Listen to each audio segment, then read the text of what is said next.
Welcome back to another deep dive, everyone. I am really excited about today's topic. Yeah, this is a fun one. We're getting into the hidden psychology of sales conversations. Right, and not just sales, but really any high-stakes conversation.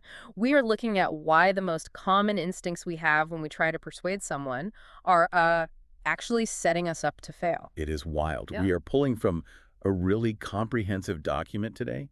It breaks down conversational data, behavioral research, and real-world sales metrics. Yeah, we're basically dissecting the anatomy of a successful discovery call Exactly. We want to find out why the best communicators are actually not the ones who talk the most. and how mastering the art of strategic silence can completely transform how you talk to people. So, okay, let's unpack this. Let's do it. Because there is this shocking stat from the source material that just blew my mind. Most salespeople, they start pitching their product within the first 90 seconds of a call. Yep, 90 seconds. Before they even know what the buyer's actual problem is, they're just, throwing solutions at a wall. And we have to ask why. Why do smart, highly prepared people sabotage their own meetings by talking too much? I mean, I get it. A talkative call feels really productive. They're saying, oh, interesting, it feels smooth. Right, the illusion of the smooth call. Mhm. But underneath that smooth surface, the buyer's brain has completely checked out. Oh, absolutely. And then you get to the end and you get that dreaded, soft rejection. The classic, let me think about it. Yes. Which basically means your pitch never actually landed on their real pain point. Because you didn't leave any room to find out what the pain point was. And this comes down to the neuroscience of silence. Right. Humans have a really strong discomfort with silence, don't we? We really do. I mean, for salespeople dealing with performance anxiety, a 3-second pause literally feels like 30 seconds. It feels like an eternity. But why is it so physically uncomfortable? Because it is a biological stress response. Mm-hmm. The nervous system actually perceives that pause as a threat to the conversation. Wait, like an actual threat? Yeah, biologically speaking, it triggers this urge to talk just to relieve the tension.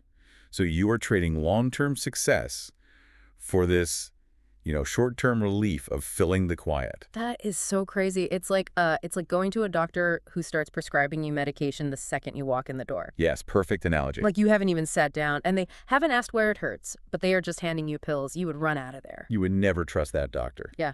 But that is exactly what we do in business. So since we know why this bad habit happens, we need to look at what the research says about the alternative. Right. Does staying quiet actually work? The data says yes. So Gong did this massive analysis. They looked at tens of thousands of sales calls. And what did they find? They found that top performers talk noticeably less. And they ask a significantly higher ratio of questions to statements. Okay, that makes sense. And Harvard Business School backed this up too, right? Exactly. They found that follow-up questions are the specific driver of perceived likability and trust. Oh, wow. And the RAIN group data too. They said buyers rate their best sales experiences as the ones where they felt heard. Yes, heard before they felt sold to. That is the key difference. But wait, I have to ask about a common myth here. What about senior executives? The busy boss myth. Yeah. I mean, they are busy. Don't they just want you to get straight to the point and pitch them efficiently so they can get back to their day? You would think so, but no. The source data actually debunks this completely. Senior buyers disengage faster from generic pitches. Really? Even if it's quick? Especially if it's a generic pitch. They want you to respect their specific expertise. They stay engaged with sharp, targeted questions. That is so counterintuitive. If asking questions and allowing silence is the real key to trust, this completely flips our cultural assumption of what a great salesperson looks like. It totally does. Yeah. We always picture the loud, super charismatic extrovert. Right, the guy who commands the room and never stops talking. But the reps who ask the most questions often describe themselves as quieter or even introverted. The introvert's advantage. I love that. Yeah, because naturally, talkative reps have to fight their own instinct to fill gaps. Quieter communicators just naturally give buyers the space they need to think. Here's where it gets really interesting, though. It ties into behavioral research on how people make decisions. Exactly. People are so much more likely to act when they feel like they arrived at the reasoning themselves. Right. Nobody wants to be told what to do. No one. If you tell them what their problem is, they get defensive. If you let them talk, they figure it out on their own. So you don't need this booming, aggressive personality to be persuasive. You just need to be intensely curious. Intensely curious. Yeah. That is the perfect way to put it. Okay, so how do we practically unlearn the urge to talk? Like, what are the actionable steps from the source? Well, the toolkit starts with the two-question rule. Oh, I really like this one. Yeah, it is so simple, but so hard to do. After someone answers your question, you have to resist the urge to pitch. You just ask one layer deeper, right? Exactly. If they say they have a workflow problem, you don't pitch your workflow software. You ask, well, how is that affecting your team day to day? And then comes the hardest part. You have to count to 4. Silently count to 4 during the pause. 1, 2, 3, 4. It sounds so easy, but in a meeting, 4 seconds feels like an hour. It really does. Yeah. But the most valuable insight almost always comes in that extra sentence the buyer adds after the pause. Like they finish their thought, the silence hangs there, and then they add the really juicy detail. Because the silence forces them to dig deeper. Another tactic is focusing on impact over interest. Right, instead of asking, hey, are you interested in solving this? Because they will just say, sure, maybe. Instead, you ask, what has this problem cost your team this year? Which forces them to quantify the pain. There was a great story in the sources about Sarah that illustrates this perfectly. Oh, Sarah's story is classic. She was a rep who was just stuck below quota. Constantly pitching in the first 90 seconds, probably. Exactly.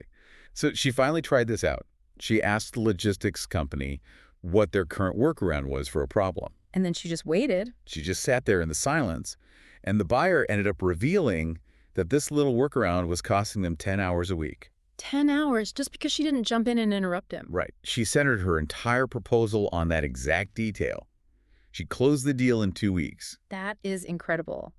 And then there's Jennifer, who was an entry-level rep, and she was absolutely terrified of silence. Yeah, she would panic and just start talking. Yeah. So she started writing down 3 open pain point questions before her calls. Because memory fails under pressure, but a written prompt does not. Exactly. If you have it written down, you don't have to scramble for what to say. Her calls actually got longer because the buyer started talking more. But wait, so what does this all mean for the listener if they try this and they get a really short, dismissive answer from someone? Yeah, that happens a lot. But a short answer is not a closed door. It's not. It feels like one. It just means you need to gently invite them to keep going. Use a simple follow-up like, can you say more about that? Okay. And you weave in human acknowledgments. Like, oh, that makes sense. Or, I can see why that is frustrating. Which validates them and lowers their guard. Right. It moves you from a tactical interrogation into an actual human conversation. This transitions us perfectly into the mindset shifts. Because doing this all day, dealing with the silence and the pressure, it can cause major emotional burnout. Oh, massive burnout. Yeah. Especially with imposter syndrome. Yes. Feeling like you need to have this perfectly persuasive monologue ready at all times. It is exhausting. So the trick here is to ask for permission. Like asking permission to pitch. Exactly. You say something like, would it be useful if I shared how other teams approach this? Oh, I like that. It removes the pressure of just launching into a presentation. And it gives the buyer agency. They're inviting you to share. Another huge mindset shift is dealing with rejection sensitivity. The fear of hearing no, which triggers that same biological stress response. Right. The source suggests a simple pre-call ritual. You take 3 slow breaths, and you look at a note that says, ask, then listen. Just to physically put yourself in a calmer state. Yeah, because when you are calm, you stop seeing hesitation as a personal rejection. You start seeing it as just information to explore. It's just data. Exactly. Oh, and writing down their exact words. That is another huge mental shift. Yes, echoing the buyer's exact words back to them. Why does that work so well? Because it builds trust instantly. They feel truly heard.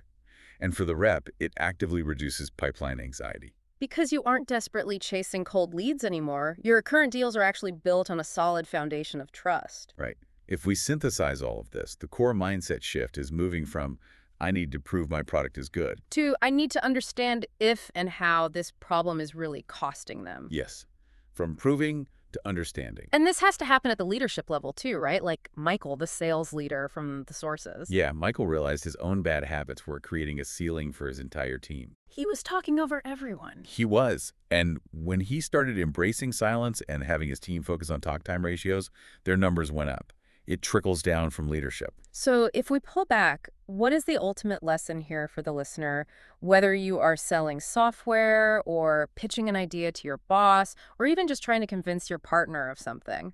The lesson is that leading with curiosity out-converts, explaining every single time. Every single And time. I want to leave you with a final thought to mull over, building on this behavioral science. Okay, let's hear it.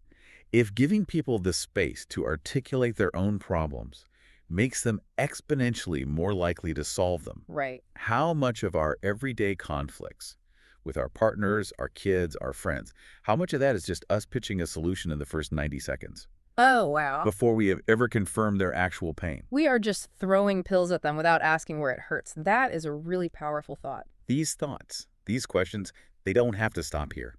Sales Geeks has many more podcasts and videos just like this one. Subscribe to the channel and explore other episodes. They all flow the same honest way. If this podcast felt genuinely useful to you, share it with even one person in your life. That one share can bring a real change in someone's life, and it helps Sales Geeks reach more people who truly need this. If this brought you real value, look for the Join button right next to the Sales Geeks logo below this video. Click it and become a member of the Sales Support Circle. Your support helps honest sales awareness reach thousands who are silently struggling. Sales Geeks moves forward because of you. Thank you so much from the heart for being here. Thank you so much for joining us for this deep dive. Practice that count to 4 rule in your very next conversation, and we will see you next time.